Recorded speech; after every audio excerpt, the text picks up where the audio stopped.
Deus na consciência, se ofertar a vida com os dons da graça que nos foram dados.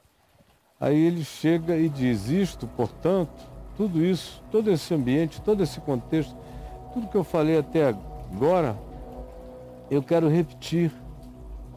E digo, no Senhor, testifico que, outra vez, repito, não andeis mais, não pratiqueis de novo. Façam uma ruptura, um corte definitivo. Não andeis mais como andam também todos, a terra inteira, os gentios, o mundo, nesse fluxo, pastoreados pelo príncipe da potestade do mal, que agora atua e ativa para o mal os filhos da desobediência. Portanto, eu repito, não andeis mais assim, como anda o mundo inteiro. Como? Na vaidade, na casca, é shallow now, é superficial, é casca, só casquinha. Portanto, eu vos digo que não andeis como o mundo anda, como é o fluxo da hora e dos tempos. E como é? É na vaidade. Na vaidade. O texto grego dá a entender que se está falando de casca, de uma coisa oca, que só é casca, é só aparência. Que não andeis mais segundo o curso deste mundo, na vaidade dos seus próprios pensamentos. Não andem mais porque vocês entraram numa. A maioria das pessoas não tem pensamento, elas entram numa. Elas não têm consciência, elas apenas seguem fluxos. Elas não têm nem gosto, elas apenas obedecem modos e modas. Elas não têm um pingo de opinião que seja fruto de uma razão bem ponderada. Elas elegem bocas que falem por elas, mesmo que sejam barbaridades. Não andeis mais assim, segundo a veneta, segundo a vaidade, segundo o pensamento irrefletido, que passa pela tua cabeça e você vai atrás. É assim que você vive, é assim e por isso que você se arrebenta todo, se machuca, se fere. A sua vida é um ferimento exposto, porque você não pensa, você não tem sabedoria, você é insensato, você anda seguindo a aparência, a casca do planeta, conforme a vaidade do que você chama meu pensamento, que nada mais é do que o seu engajamento irrefletido na idiotice proposta no coletivo da existência. E assim vão vocês, casca por fora, pensamentos idiotas por dentro, obscurecidos de entendimento. Não adianta, você explica, mas tem um véu, como Paulo diz aos Coríntios. E aqui ele diz, há um obscurecimento, é como se houvesse uma treva densa. Vocês não conseguem ver, o entendimento está bloqueado. Porque quando a gente existe assim, seguindo fluxos, conforme a oquidão dos dias, obedecendo os nossos próprios pensamentos, que são pensamentos idiotificados, porque são só absorção da média ponderada da loucura humana. Aí não há entendimento capaz de subsistir. O entendimento se obscurece. Por isso que Jesus disse, eles têm olhos, mas não veem, eles têm ouvidos, mas não ouvem, eles têm coração, mas não discernem. Fica todo mundo assim, aqui mesmo, comigo. Quantas vezes eu tenho que repetir a mesma coisa 1 milhão de vezes, porque houve um obscurecimento no entendimento, há um blindamento na mente espiritual. O indivíduo não enxerga. não percebe, está atrofiado, não foi ativado pela luz, pela obediência ao Evangelho de Jesus e mergulhou no obscurecimento mental. Ele existe no meio do obscurantismo de entendimento e não compreende. Você fala as coisas mais óbvias do Evangelho e ele não entende. E não é gente que está fora, não, é gente que vive dentro. Que teve o Evangelho tão falsificado na sua mente que quando ouve o verdadeiro Evangelho não compreende nada. Sim, obscurecidos de entendimento, alheios à vida de Deus. É gente que vive cheia de Deus na boca, falando de Deus, frequentando supostamente lugares de Deus e são alheios à vida de Deus. Eles não sabem quem Deus é, eles não amam, por isso eles não conhecem a Deus, eles não praticam a justiça do reino de Deus, por isso eles não conhecem a Deus. Eles não têm a fé que se entrega, que confia, sem pedir nada em troca, sem pedir nenhum sinal, apenas confiando no fato de que Ele é fiel. Eles não têm isso. Eles estão, portanto, alienados da vida de Deus. Alheios significa alienados. Alienados de Deus, embora carreguem Deus na boca. Por que eles são assim, alienados de Deus? Por que a existência deles não tem vida? Por causa dessa ignorância espiritual na qual vivem e pela qual optam como se fosse o grande barato de existir. É a idiotice deles é que os coroa. Por isso eles existem em estado de obscurantismo de entendimento, alienados de Deus, por causa dessa ignorância deliberada, porque tem gente que aprende, a quem você ensina, mas eles não querem chegar ao conhecimento da verdade, se bloqueiam, eles são cúmplices do seu próprio obscurantismo, por causa da ignorância em que vivem, porque a maioria escolheu ignorar, para poder se esconder atrás da ignorância. Isso tudo não nasce à toa, Paulo diz, é da dureza do coração. É a dureza de coração que provoca esse estado, é a indisposição de dar razão a Deus, de se curvar, de crer, de praticar, de obedecer. Endurecem, enrijecem o coração. Quanto mais você tem acesso à verdade, se bloqueia, quanto mais o coração seja sensibilizado pelo Espírito e você o vem a empederni-lo, a empedrecê-lo, tanto mais quanto você seja visitado pelo entendimento, mas você se obscureça e se aliene do que Deus chama Boa Nova e Evangelho. Saiba, isso aconteceu e está crescendo em você porque o seu coração ficou pedrado. E tanto mais quanto você seja religioso, mais pedrado o seu coração fique, a menos que você se quebrante. Do contrário, a alternativa é o empedernimento do ser. Aí você fica pior dos que os que não sabem nada. Sim, porque tendo se tornado insensíveis, e é o que a gente vê cada vez mais no meio cristão, é gente insensível. O ateu tem mais sensibilidade, o agnóstico tem mais sensibilidade, o ser mundano tem muito mais percepção do que o crente. Você não pode ser sutil com o crente, não pode ser delicado com o crente, não pode apelar para simbologias, não pode propor uma linguagem diferente. Ele é tosco, ele é grosso, ele é estúpido. Por que que ele é? Porque eles se tornaram insensíveis, eles perderam a percepção e se entregaram, muitos deles, apesar de tudo, se entregaram à dissolução. Perderam a solução do caráter, perderam a essência do ser.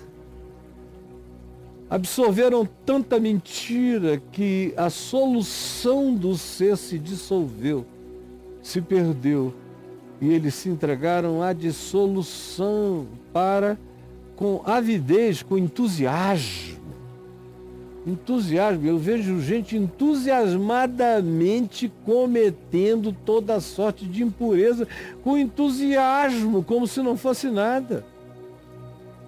Não só impureza sexual, mas impureza relacional, impureza mental, impureza interpretativa, impureza no juízo porco sujo, com avidez enorme, duros de coração, em plena era do obscurantismo existencial hoje. Aí Paulo diz, mas não foi assim que aprendestes a Cristo.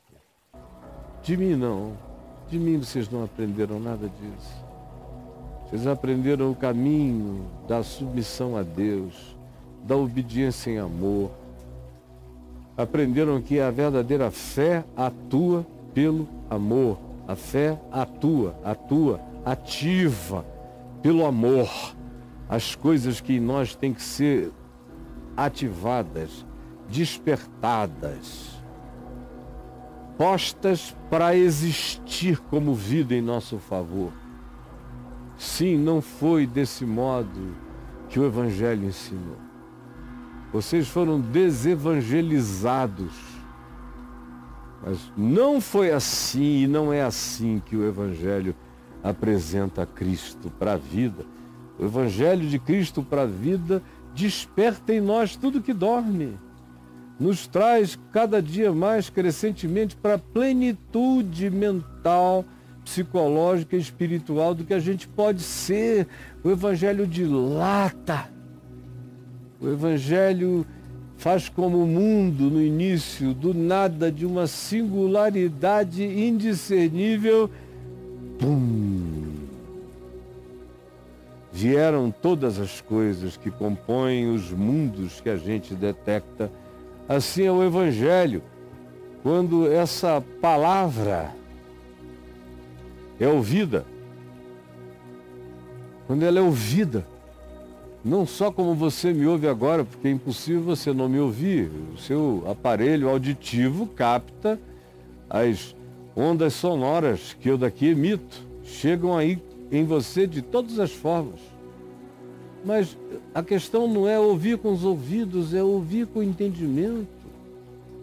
É acolher com o coração, isso é que faz diferença. Não é a quantidade de vezes que você fica ouvindo alguém falar de Deus, é a decisão que você toma de obedecer ao Evangelho. Isso não precisa mais do que uma frase acompanhada de fé. Mas não foi assim que aprendestes o Evangelho, o verdadeiro Evangelho. Se é que, de fato, tendes ouvido o Evangelho de Cristo mesmo. Tendes aprendido de Cristo mesmo. Pode ser que vocês estejam aprendendo de um falso Cristo, um outro Evangelho. Se é que vocês estão sendo instruídos. E a instrução no Evangelho não é uma catequese, é um ensino para viver e para se dilatar na vida. Ele disse, eu vim para que sejais catequizados e catequizados em abundância, não foi isso? Ou ele disse, eu vim para que tenham vida. Vida é experiência com Deus, é não viver alheio a Deus, alienado de Deus. Vida é viver em Deus pela prática do Evangelho. Se é que de fato tendes ouvido e neles fostes de fato instruídos em Cristo, segundo a verdade de Jesus, que é o Evangelho. No sentido de que, quanto ao trato passado, aquelas coisas antigas, aqueles vícios adoecedores, aquelas pulsões incontroláveis, com relação a tudo isso, se Jesus entrar e se vocês forem ativados pela prática do Evangelho em fé, pela fé que atua pelo amor, vocês vão ter o poder de deixar para trás as coisas antigas. Vocês vão olhar para as coisas que fizeram parte dos tratos, dos acordos e das práticas passadas de vocês e vão se despojar, vão ficar nus de todas essas coisas passadas. Vão se despojar do velho homem. O Evangelho veio para plantar e instilar em mim um novo homem, uma nova mente, novos conceitos, novos dons. Antes eu andava sem dons, no máximo eu tinha os talentos da minha inteligência natural. Hoje, além disso, o que cresceu e aumentou enormemente também, mas além disso existem dons de Deus em mim. Porque quando ele subiu às alturas, ele levou cativo o cativeiro e concedeu dons a mim, a ti, aos homens. Pois é, se de fato tendes ouvido e nele tendes sido instruídos segundo o Evangelho, no sentido de que quanto ao trato passado, traumas passados, vícios passados, manias passadas, heranças passadas, culturas passadas, que você pratica como fidelidade à ignorância do pai, da mãe, da família, desse bando de brucutus que não cresceram, que existiram a vida inteira mortos dos seus próprios pecados, na vaidade dos seus próprios pensamentos, alheios de Deus e se jactando, como se o que neles houvesse fosse alguma coisa especial, e eles são apenas homo sapiens sapiens e não se tornaram homo Christus, que é o objetivo do Evangelho, é nos fazer Jesusinhos. Então, Paulo diz, eu digo tudo isso para que no sentido do trato passado, vós vos despojeis do velho homem, isso acabou.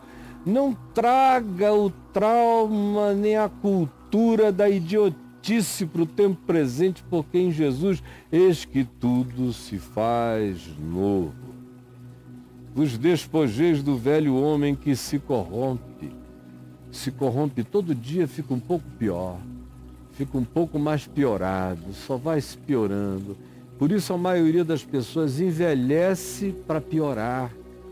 Por isso é que a sequência natural da vida faz a gente gostar das crianças e ter medo dos adultos e preocupação com os velhos rabugentos. Porque o trato passado continua e no que diz respeito a viver alheio a Deus e ao Evangelho, quanto mais o tempo passa, pior você fica. Mais você se corrompe segundo as concupiscências, os desejos, as manias, os caprichos do engano, da casca, do shallow now. Sim, não piorem à medida em que envelheçam. O Evangelho pode fazer vocês se tornarem lindos à medida em que fiquem velhos. Se vocês forem ativados no amor e na fé que atua pelo amor, e vos renoveis desse modo, segundo o espírito do entendimento, todo dia um entendimento crescendo. Todo dia você não se conforma com este aeon, com este século, com o fluxo do mundo, ao contrário, se entrega e se deixa transformar pela renovação da mente, do entendimento. Cresce, aprende mais, é humilde, é ensinável, se dilata, melhora. É como o vinho de Caná da Galileia. Quanto mais ficar para depois, mais gostoso se tornará.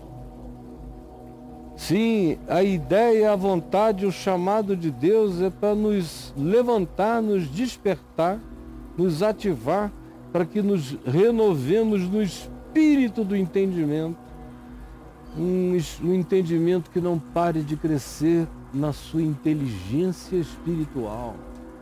Não é QI, é inteligência espiritual em Cristo Jesus.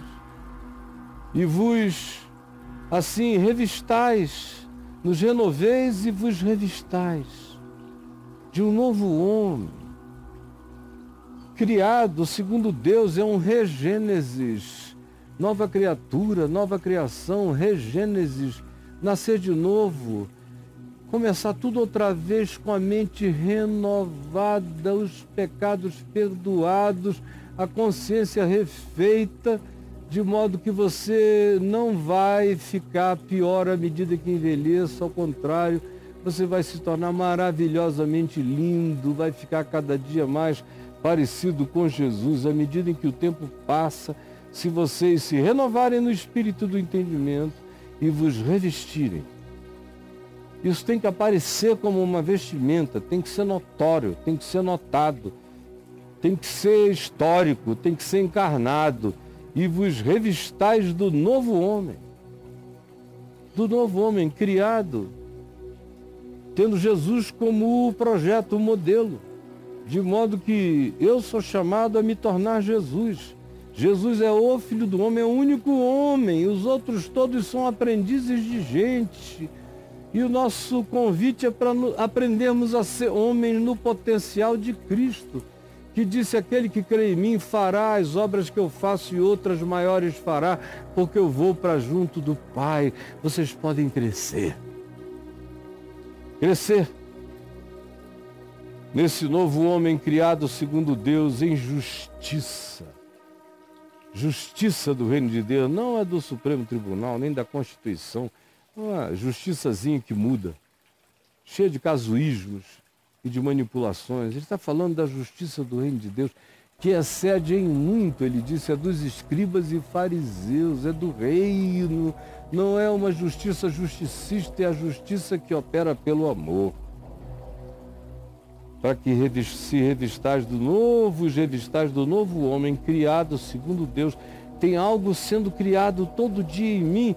Eu sou uma criação em processo de evolução em Deus todo dia, crescendo em justiça, em retidão, em verdade, crescendo em justiça e retidão que procedem do sim quando é sim e do não quando é não, crescendo em justiça e retidão procedentes da verdade. Se você andar aqui comigo todo dia e perseverar, e for aprender em Cristo todas as milhares de coisas que estão sendo ensinadas, você vai ver o que vai acontecer. É como a criação do mundo. De trevas vai resplandecer luz. Vai haver uma recriação, uma regeneração, um regênesis. Nova criatura, nova criação, em curso todo dia, em evolução, melhorando a minha vida, ao passo que o contrário é, eu me alieno de Deus, vivo segundo minha carne, minha vaidade, meus pensamentos, minhas opiniões, ou obedeço a de terceiros. E a vida vai se corrompendo, corrompendo, corrompendo e corrompendo. Jesus, eu já falei mais do que precisava. Eu sei que o teu espírito pode pegar essa palavra simples e aplicá-la revolucionariamente no coração de milhões de pessoas aqui em volta da terra. Eu peço que tu faças isso.